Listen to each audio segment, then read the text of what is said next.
All right, it looks like we have about 243. The number is continuing to rise, but we're going to go ahead and begin. It's my pleasure to welcome you tonight. My name is Tara Sparks. I'm the Chief Academic Officer for the district, and this is our first speaker series. It is something that we planned through our district compass, or what it is essentially our goals for the district to bring to you this year. And we are hosting these on the first and third Tuesday of every month. There will be a slew of topics. Obviously, these first couple ones, it's really important that we're focusing on technology support for you and providing you resources that are going to be helpful as you work to support your students, your children in a virtual environment. So again, welcome to our first ever Lindbergh Speaker Series. We are going to be recording this particular webinar and sharing it out on Principal eNotes later in the week. We'll also share the slides so that you'll have access to anything that's any of the content within the slides from today's presenters. It is my pleasure to introduce our two presenters today. Kelly Horalek, who is our instructional design coach at Sparing Middle School, and Melissa Nussbaum, who is our instructional design coach at Truman Middle School, and they are going to lead us through what every parent needs to know about Canvas. So turn it over to you. Thank you both. Thank you. All right, Colin, can I get the next slide, please? All right, hello everyone. I have headphones in because I have a 13-month-old and a dog. So if we can get through this entire thing without an appearance from either, then that's a success. So our agenda for tonight, we're gonna start by talking about why we're using Canvas and a little bit about what it is. We are going to talk from the parent view. We're going to talk about the dashboard. I'll go over what the homepage looks like for you to look at your students. And we're going to show you how to view that as an observer with the parent app. We're going to talk about the calendar and to-do lists, assignments and events, and also show that as an observer. We're going to show you everything that you need to know about Canvas on the Lindbergh site. We're going to show you some things in settings, and then most importantly, those help resources. So what to do and where to go when you need help. At the end, we will have a Q&A. There's an opportunity for you to write in questions. Hopefully throughout the presentation, we'll answer a lot of those questions for you. But as we near the end, if you feel like you have additional questions, please throw those in the Q&A. We'll do our best to answer those now. And then if there are any questions that we can't answer, we can certainly find a way to get those answers to you. So this is a lot of information, but hopefully it will be helpful and useful. And you will walk away tonight having a good idea of what Canvas looks like. All right. Colin, let's take it away. So the first question we wanted to start out with is, what is Canvas? And Canvas is what's called a learning management system. So this is kind of like the 2000s version of a trapper keeper or a binder. So this is where students are getting all of their work. Teachers can push out content, whether it's videos, articles, notes. Students consume it. They're going to do something with it. And then students through Canvas can submit their work. It comes back to the teacher. Teachers can grade it, they'll leave feedback, and then again, the students can view that feedback and go from there. Maybe they'll make changes and resubmit. Maybe they'll take that feedback and use it to modify their next assignments. So this is where all of the learning is happening. It's live, it's ongoing, and students are going to be in and out of it all the time. This was already in the works before virtual learning, but we've seen how important it is to have these smooth systems in place for teachers and students. We also wanted to clarify that we do still use SIS. So SIS, also known as Tyler, and that's more of a record-keeping system. So Canvas grades will sync from the learning management system to SIS, our record keeper. You'll also use SIS for attendance, things like lunch balances, forms, enrollment, all of those things are still housed in SIS. So SIS and Canvas are working together. If you go to the next slide for us, we wanted to give a little snapshot of who is using Canvas. The work in Canvas started in 6 through 12 several years ago with some high school teachers. As they started using it, middle school teachers started using it, and we had plans once we were one-to-one for everyone to be using it. So this year, all 6 through 12 teachers are using Canvas. Elementary teachers have been opting in. So some of you may be K-5 families and your teachers are using it, And for all of our ARC families, they will be using Canvas this year as well. So now that we have an overview, we're going to look at some of the features in Canvas that you can personalize for your students and for your family. If we go to the next slide, please.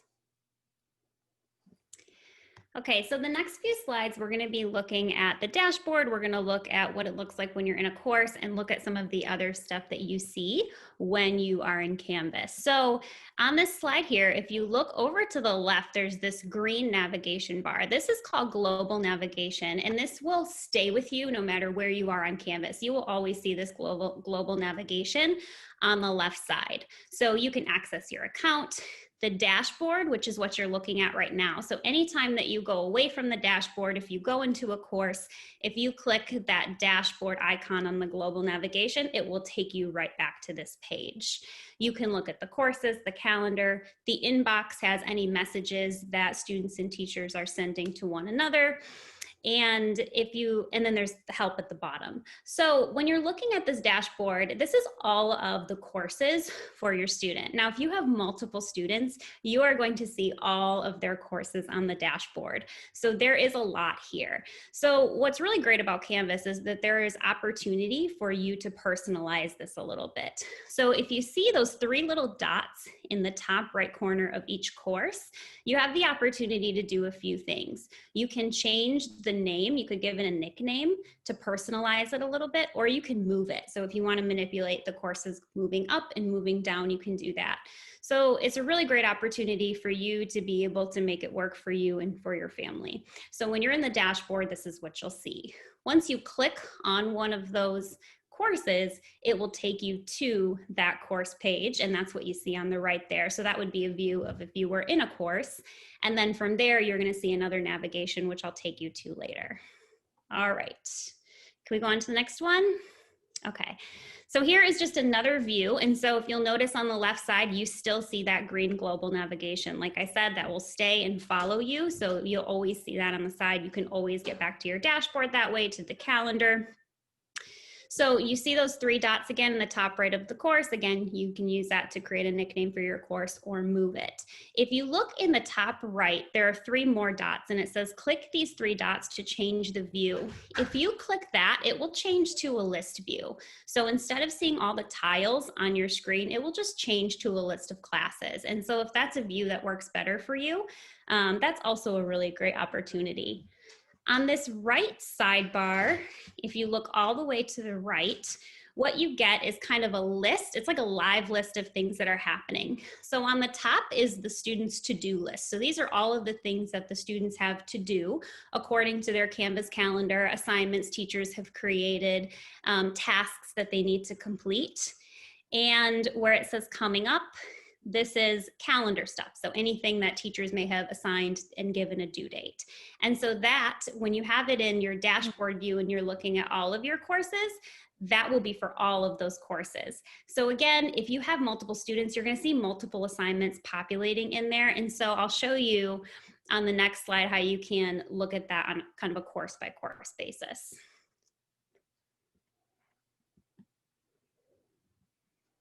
Okay, so when you're on that dashboard and you click on one of those course tiles, it's going to take you to this. So this is an example of what a home page would look like for a Canvas course.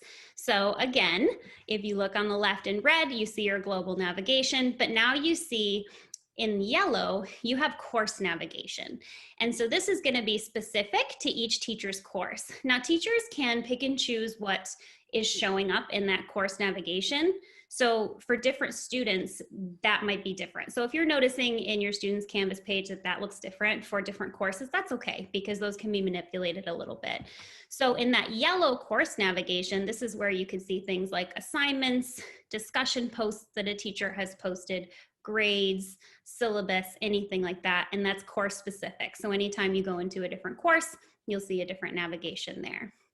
This is the home page, and all teachers' home page, I just want to make sure I get this right, should have a couple of things. So K through 12, what you should see on the home pages are an about the teacher. You should see how to use Canvas, and what's the one thing I'm missing? About the teacher, oh, and about the course. 6 through 12, you will also see the Zoom link for your teacher. That may not be the case for some of the younger grades, but there should also be a live Zoom link for students to click on this homepage. So the homepage will have all of that information. On the right, you can see it's kind of like a course-specific stream.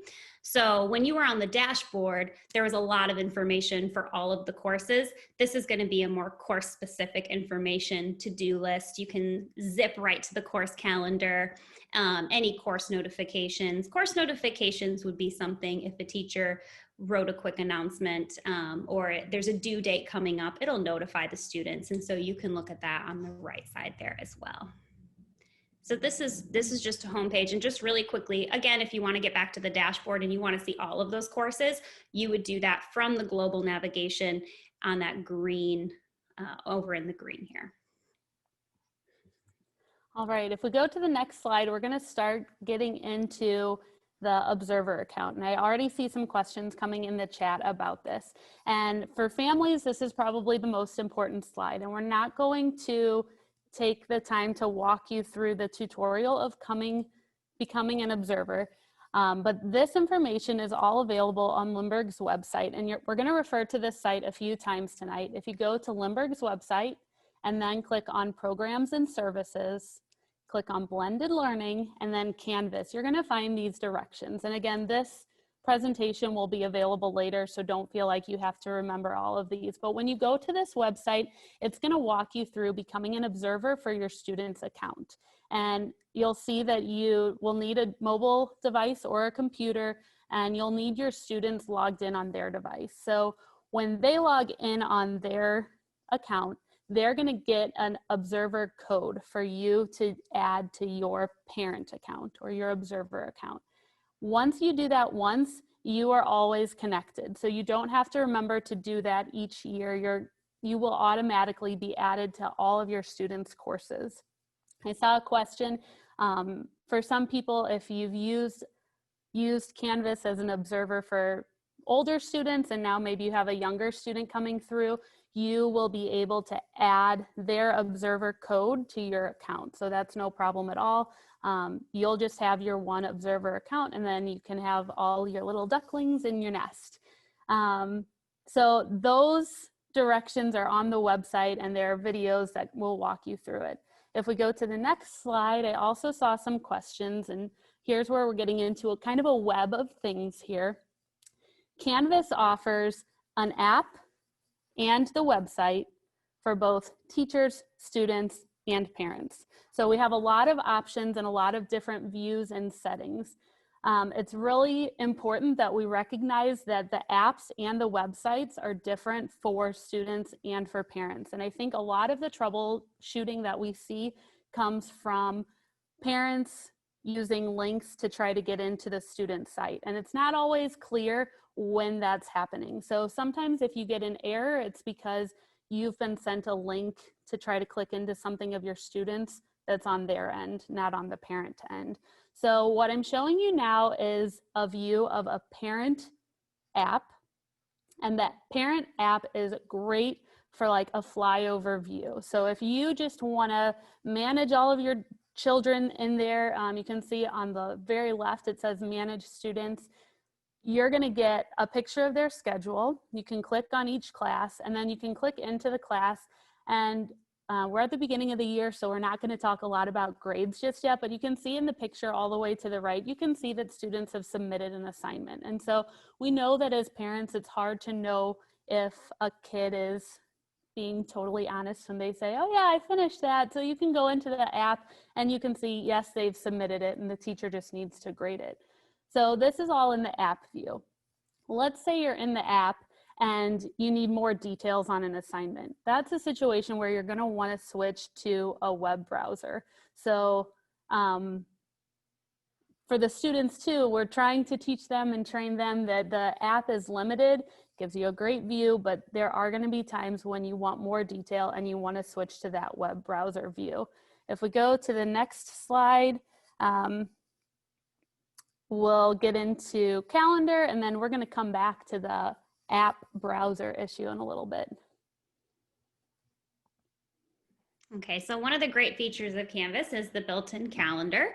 And so I'll just kind of walk you through this from left to right. So if you look at the top left, you can go back and forth between the dates. So you can go back to previous months, you can go forward to see what's due in a future month, but then right in front of you, it will automatically populate in the month view. So you'll be able to see the current month. So as we just started September, for the students, everything will pop up as September. You can switch the view. So if you notice in the top right, it says month, week, and agenda.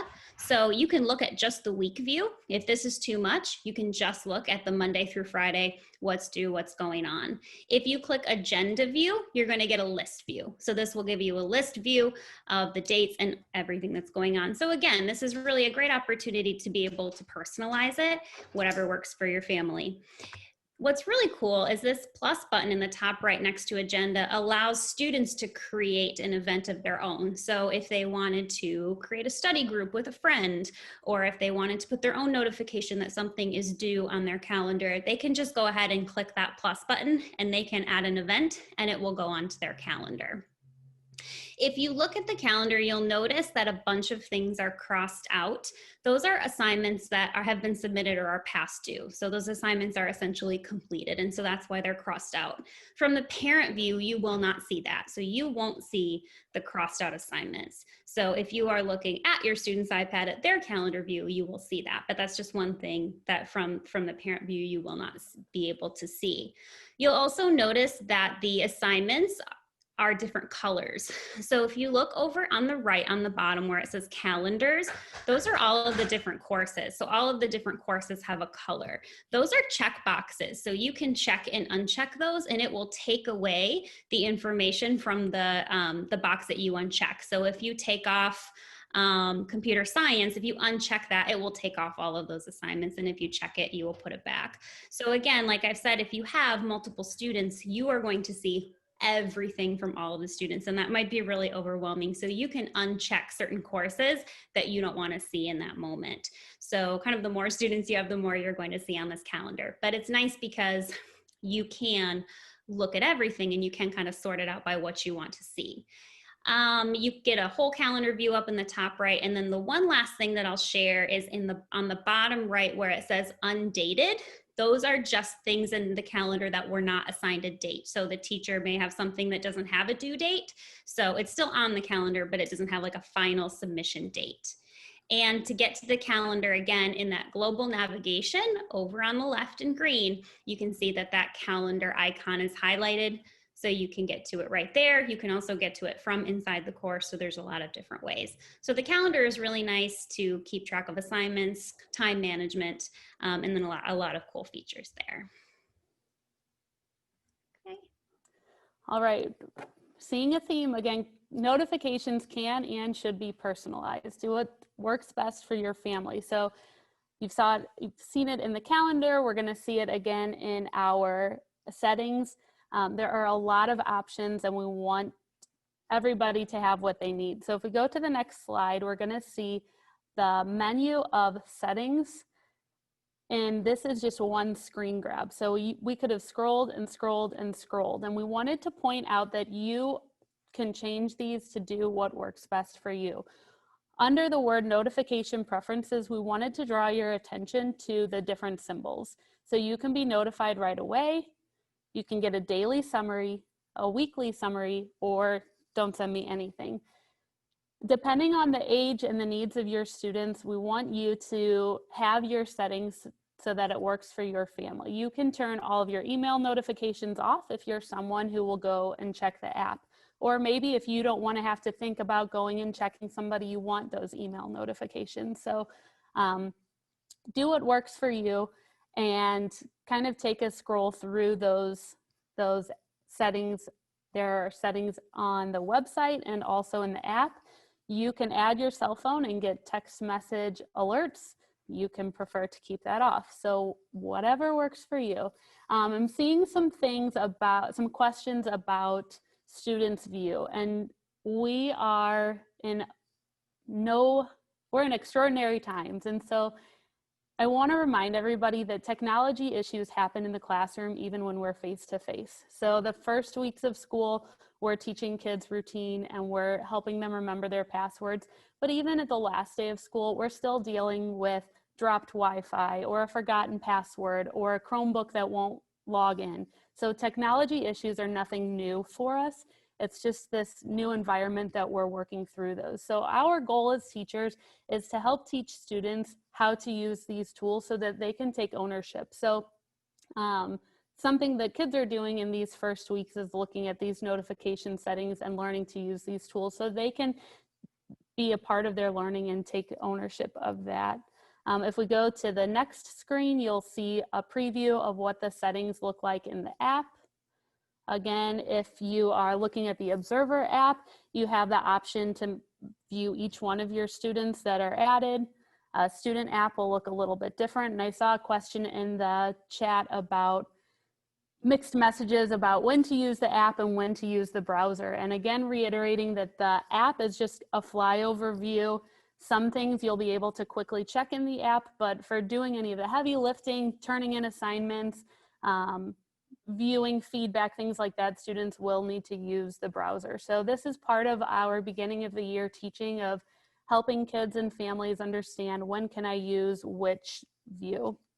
If we go to the next slide, we're going to start getting into the troubleshooting details and help you be aware of what supports are available to you. So again, students are accessing Canvas through lscanvas.com. Parents, your login only works on lsparents.com. So two different websites. We talked a little bit about the programs and services tab on our Lindbergh website. And if we go ahead, Colin, can we actually skip to slide 15? And then we'll come back to the flow chart. So we're really excited about our Copilot help desk. Which one is 15? The one right before this. Okay. Sorry. We're really excited about our Copilot help desk. This is a site that is run by Lindbergh High School students, and this is an awesome chance for kids that are excited about computers and technology to get real hands-on experience helping people, but also looking at the data. So right now, the Copilot help desk is set up to receive tickets. So in the upper right-hand corner, when you go to this website, you can click Submit a Ticket. And now if you go to the next slide, this is what the screen will look like.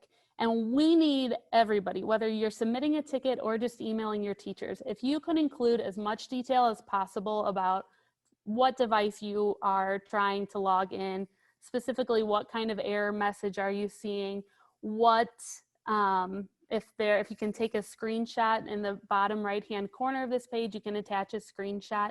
So students are staffing this Copilot help desk, and they're going to collect data on what kinds of issues we're seeing. And then eventually that Copilot help desk, they're going to create knowledge base articles so that it'll be kind of a self-service place where you can go to view tutorials and support. So now if you go back to that flow chart, we know that it's hard to know which resource to go when. So we kind of put together this flow chart that will be available after this. And we broke it into two parts. So if you start at the Canvas app, you're looking for a flyover view and you're running into problems, try logging out of Gmail. I saw some questions in the chat and we're running out of time, so I'm going to try to speed up a little bit. Canvas gets confused. Any program would get confused when you're logged into multiple things. So let's say your Canvas account is with one email address, but somewhere on your device you're logged into another. Sometimes those two don't talk well together. So try logging out of Gmail accounts or other email accounts. As we talked about, you could try Chrome or try a web browser to see if that fixes it. And every once in a while, all apps need to be updated or reinstalled. So sometimes that fixes an issue. If you're still having trouble, then you can think, is it a technology issue? If it's a technology issue, you can submit a ticket to the Copilot help desk. If you're just not sure, how do I do this in Canvas? I know it's possible, I just don't know how to do it. You can go to our Lindbergh website under the Programs and Services tab. Or if it's something specific to your child's course, viewing an assignment, uploading a specific assignment, don't hesitate to send the teacher a message either through Canvas or through email. So we'll make this available later in probably principal emails, and you can click on those Copilot links and the website for support on where to go. So now we have a few minutes left. I saw a question about, will teachers use Canvas only? Canvas is, again, like a binder. So your child will still use other apps or other websites to complete assignments. The middle school and elementary schools with iPads were using clips and things like that, but they will most likely be submitting work through Canvas. Oh, sorry, Julie, I just answered yours. You clicked on the wrong one. Again, trying with different browsers. That could be a situation where your Canvas is redirecting you to that LS Canvas site versus the LS parent site. Colin, if you have any more technical answer for that. I'm scrolling through these questions. I was answering a question. I was typing something in. What was the question? Using Gmail account when the Canvas account was set up on the mobile, but then trying to log into Canvas on a browser, we get an error trying to authenticate it. Okay, sometimes what happens is that the computer sees another Google account as the in the system, so then that's where the conflict comes in. So we always recommend to sometimes leave Chrome for students, and then I open up Firefox on my computer, and that's why I log in my parent account for my own children. And so, or go to Chrome and log out of all your Google accounts, and then try, and that should solve the problem. One question said that they're having, some teachers are saying log in through Chrome, some Safari, some on the app. And that just kind of goes back to, again, the app is just going to be kind of really surface level, but like digging a little bit deeper, students being able to do a little bit more. Chrome and Safari, I think just kind of trial and error. We've had better luck with Chrome. But I think, you know, it's kind of like if the app's not working, next step is try Chrome. Maybe if that doesn't work, try Safari. So it's really just kind of figuring out which one works best for you. So there's not really like a finite answer on that one. I just had a question that I saw that I was like, oh, I can answer. Oh, I know. Another thing on the dashboard view, when you click on, and now I'm saying this from memory, but if you click on your student's account or your parent account and click on all courses, there is you can choose which courses appear on your dashboard. So again, lots of settings to explore, but click on all courses and then you can star the ones you want to see on your dashboard and unstar the ones that you want to take off. So I saw a question about like previous enrollments. Theoretically, those come off, but if they don't, you can unstar them so that they move to the bottom. That also might be an option for families that have multiple children and their dashboards are overloaded. If there are classes that you don't need to see at the top, you can unstar those to clean up your dashboard a little bit. I saw some questions about Google tools. Teachers are still using things like Google Docs, Google Slides, and those teachers are putting those assignments into Canvas through something called external tools. So those will still be through Canvas. For the most part, assignments will all be through Canvas. When we're in person, might there be some assignments that aren't through Canvas? Absolutely, but for the most part, it is all going through Canvas. One thing I noticed a couple of people asking that I actually don't know the answer to, but from the parent view, can they see if their child has submitted an assignment? Colin can jump in on this. I think that they can see when it's submitted, they can see a grade, but parent view, the observer view cannot see feedback. Okay. 100%. So, and if it's, go ahead. No, go ahead.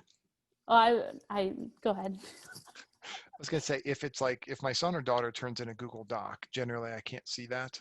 I can see that something has been turned in. I can see a grade, but that's where and my children are in 9th and 11th grade. So I paint a rosy picture and it doesn't always happen this way. So sometimes I'm like, hey, let me take a look at what you're turning in, or may I see your app? So it doesn't always work well, but that's the only way you really can see the full full assignments, whatever they've turned in, is by getting their login information and going through their Chromebook or through their iPad to see kind of what was turned in. Another kind of quick, easily answered question, you can find the apps from your app store on your personal device. On district devices, the manager is kind of like the app store for students. So the manager is where students will find district approved apps. So they can click on manager and then download any apps.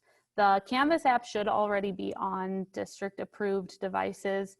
I know in middle school, we're also showing kids on the iPad how to create a desktop shortcut to that website, just to help clarify the ease of access of when to view the browser. I saw another question easily answered, modules versus assignments. A module, if you could think of like a unit, and then assignments will be under the modules. I know we're kind of approaching our time. I think I'm going to just scroll through. The pairing codes are again on the district website. If you go to programs and services and then blended learning, you'll find those tutorials of how to add observers. Oh wait, you know what? I was thinking we were 7 o'clock, but we're 7:30, aren't we? Sorry about that. We can keep going. We can go all night. Okay, I'm going to scroll back at the top of the questions. I did have one question that that came in through a text message. So when you put in a Copilot ticket, make sure you use the student's email address. So then, because it will respond to the student and their email address, so it stays within. I think it has to stay in within the Limbrick system, but I'm not 100%. I'm pretty sure that's what it is. Questions about adding elementary students to Canvas, and Colin, maybe you have an idea of where we are in that process. Once elementary students are added to Canvas, they will have a pairing code. I'm not for sure if all students have already been added to Canvas in the elementary level. Not all, but there is a large number of teachers in elementary using Canvas to one degree or another. Just like it started at the high school, it started with a small group of teachers and it quickly grew because of what it can do, not only for themselves as instructors, but also for their students and their families. So we do anticipate it growing over time. So if you are not sure if your class is using it yet or not, you will get directions from your teacher or your child's teacher about that. One question that I think I can answer. So it says, once in the parent version, can you toggle between students, or do you need to log in and out for each student? Once you're on the parent view, you should be able to see all of your students. So if you have multiple children using Canvas, you should be able to see it all. You shouldn't have to log in and out for each student.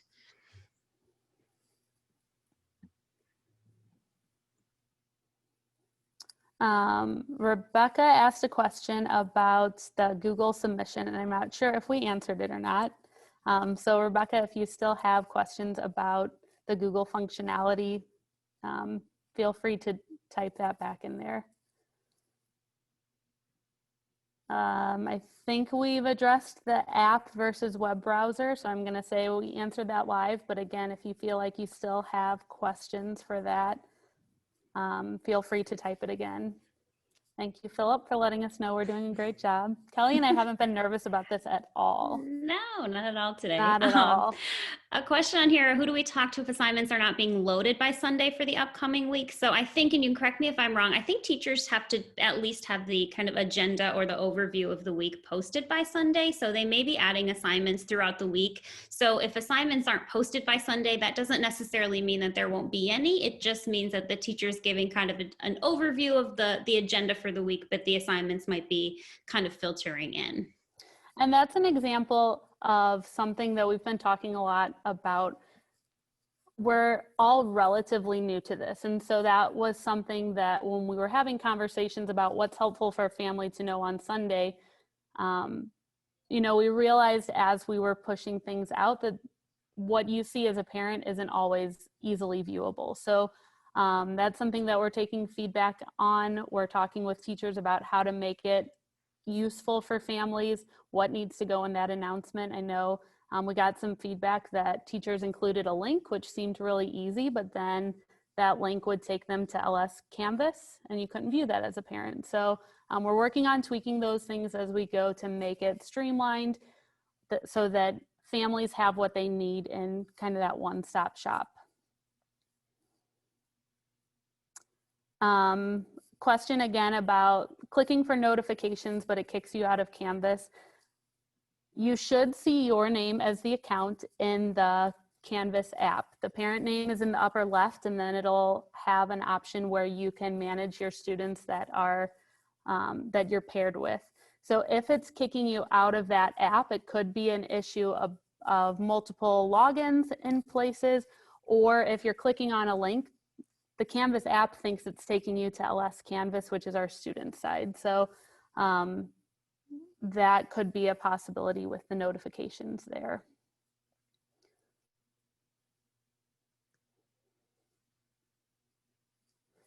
The Google Drive question, students seeing all sorts of files from many years of elementary school. So students are blessed with a Google Drive that follows them from kindergarten to senior year. So that's something that, again, teachers try to help them organize and create files. And that would be a great activity for a Monday or maybe a day when your student has finished up their work. If they're looking for something else to do, they can go to their Google Drive and clean up those files.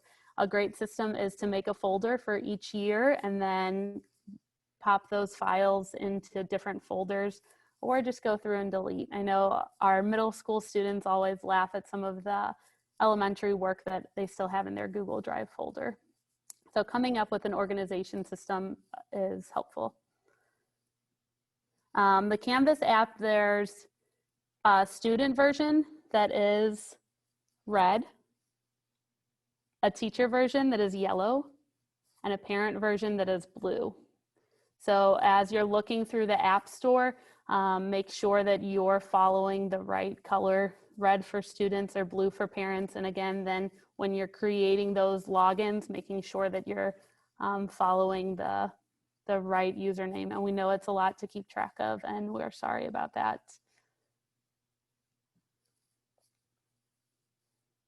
There's a question of what should you do if a student submitted an assignment on Canvas on time, but it shows up as late? Should teacher be emailed or call someone else? Yeah, definitely reach out to the teacher. You can do that right in Canvas. There's that little inbox on that global navigation where you can send a message to the teacher really quickly.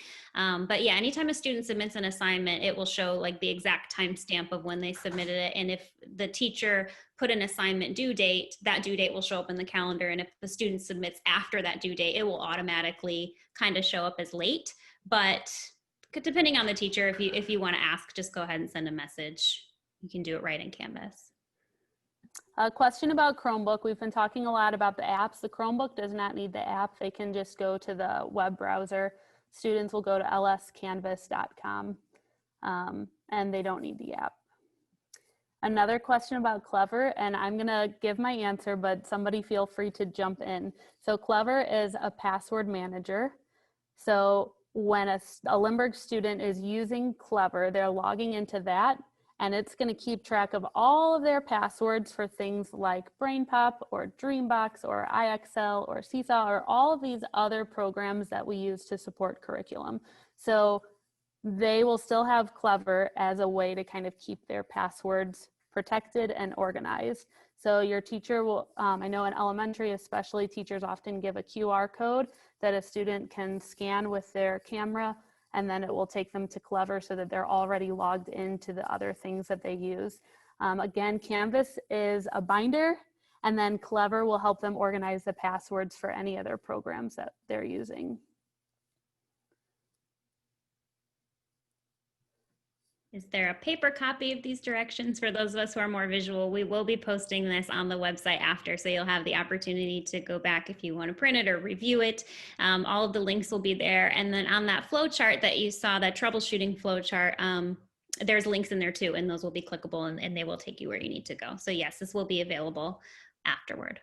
I'm still seeing a lot of questions about, how to pair the devices. So Colin, is it possible we can just pull up the Lindbergh website and walk people through how to get to that? I know we're going to share the link, but since there's so many questions with that, it Absolutely. might be good to just walk people through so they can see how to get there. Oops. While he's pulling that up, a little bit of insight. Teachers can add to their Canvas course at any time. So right now, a teacher's Canvas course could theoretically be planned out for the whole semester, and then they're publishing things as they go to make it viewable for students. So I saw a few questions about assignments and when students could see things. It is possible that they can see an assignment that the teacher has not yet told them about. So that is out there, and it's also possible that a teacher might refer to something and the student says, you didn't publish that yet, and just let them know and they'll publish it. Okay, so to find the resources, Dr. Sparks, that's what you wanted me to do, right? Show them the web. Okay, so to do this, on the district webpage under programs and services, if I just hover my mouse there, I'm going to click on blended learning.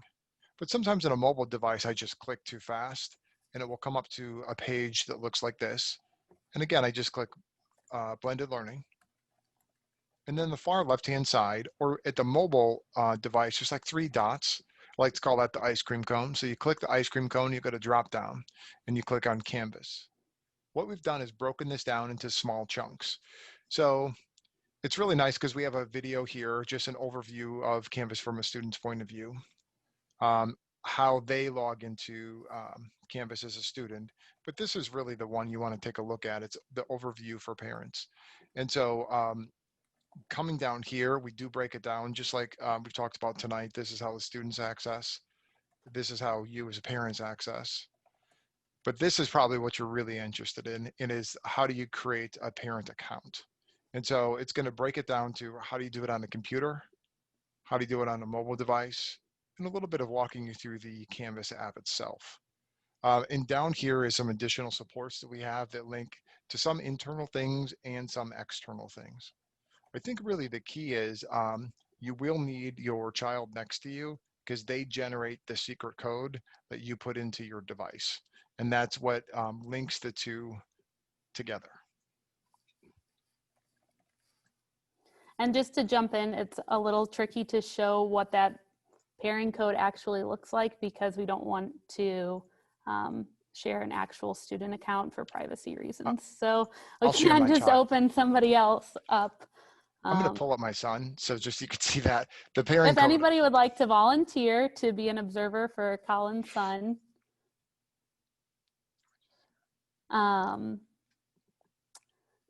again, questions about this Sunday night message. All assignments will not be posted necessarily on Sunday nights. The Sunday night communication is just to give families an idea of what's to come for the week, when students need to be available to live Zoom or things like that. So assignments will come out as teachers are reaching that content during the week.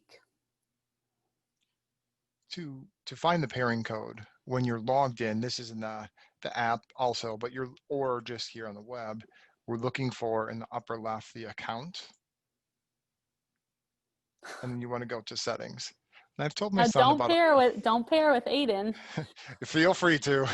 And if I click settings, it'll be on the far right hand side and it's pair with observer.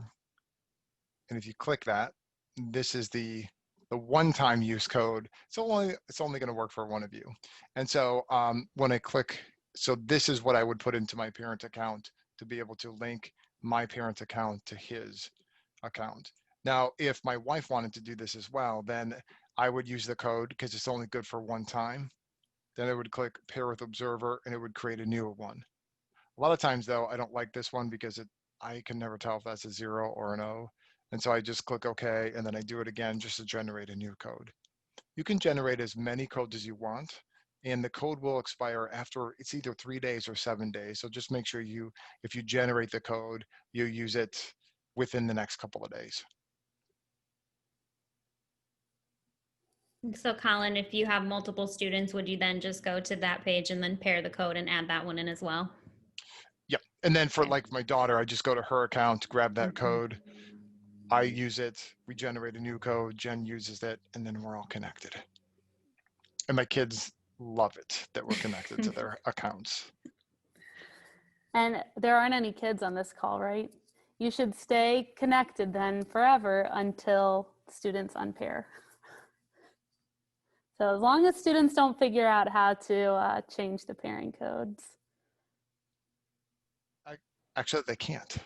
They can Oh, change but once I'm connected to the children, I'm connected you're always connected. until I choose to disconnect.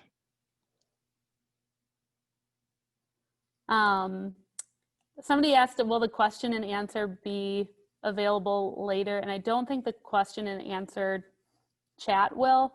The live webinar will be available on YouTube to watch, but we are also taking all of this feedback. And if we don't get to your questions tonight, we will kind of use this to guide our next steps and make resources available for some commonly answered or some commonly asked questions. Well, and I think the same can be done for the questions we answered too. I mean, we're obviously seeing some common themes that we can use to push out information to families. Questions about the calendar and max number of courses. I don't believe there's a max number, but it can be a lot, and we know it can be a lot. So, you know, for families, especially with multiple students, being able to customize that, and whether you're choosing which classes have the most assignments that you need to keep track of, or which students, or kind of toggling back and forth, all settings that can be modified and customized. And then can you use the calendar to add each of your students' daily meeting times? Yes. You can add that little plus sign in the top right that I showed in one of those slides. You can add anything that you like. You can create an event.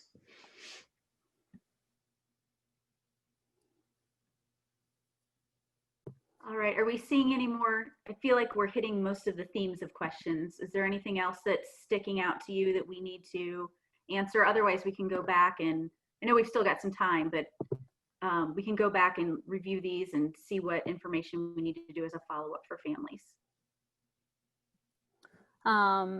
Yeah, I think we've hit most of the big themes.